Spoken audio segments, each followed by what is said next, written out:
So hello Brian, আসসালামু আলাইকুম। আজকে আমি রিভিউ করবো টেকনো স্পার্কে গো টু। উড়াদুরা গেম প্লে করবো এই ফোনটা দিয়ে। মানে আমি কিন্তু মোটেও কোনো বট প্লেয়ার না, আমি হচ্ছি প্রো প্লেয়ার।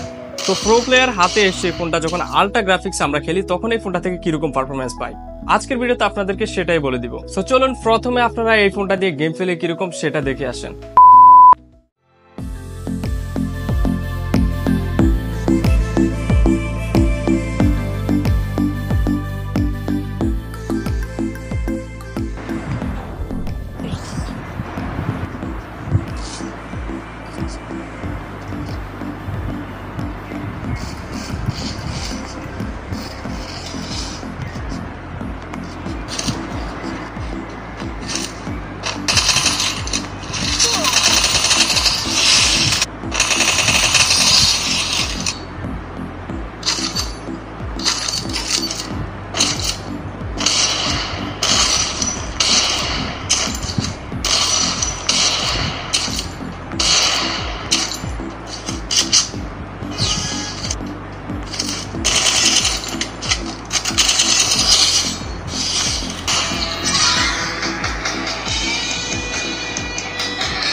মোটামুটি আমি এই ফোনটাকে এক সপ্তাহ ধরে কিন্তু ব্যবহার করতেছি, মানে উড়াদুরা গেম প্লে করতেছি।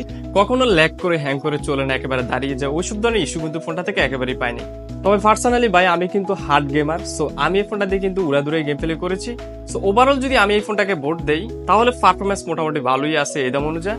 গেম প্লে আমরা স্ট্যান্ডার্ড বা লো গ্রাফিক্সে খেলেছি, কিন্তু মোটামুটি ফাইটিং এর সময় কিন্তু ল্যাগ ট্যাগ ওইসব ধরনের ইস্যু কিন্তু ফোনটা থেকে আমরা পাইনি।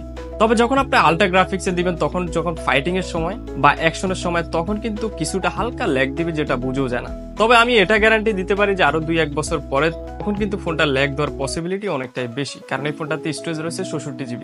সো এই হলো ফোনটার গেমিং টেস্ট। সো ভিডিওটা ভালো লাগলে সাবস্ক্রাইব করে দিবেন আমার চ্যানেলটি। দেখা হবে নেক্সট কোনো টপিক নিয়ে। ভালো থাকবেন, অনেক বেশি ভালো। আল্লাহ হাফেজ।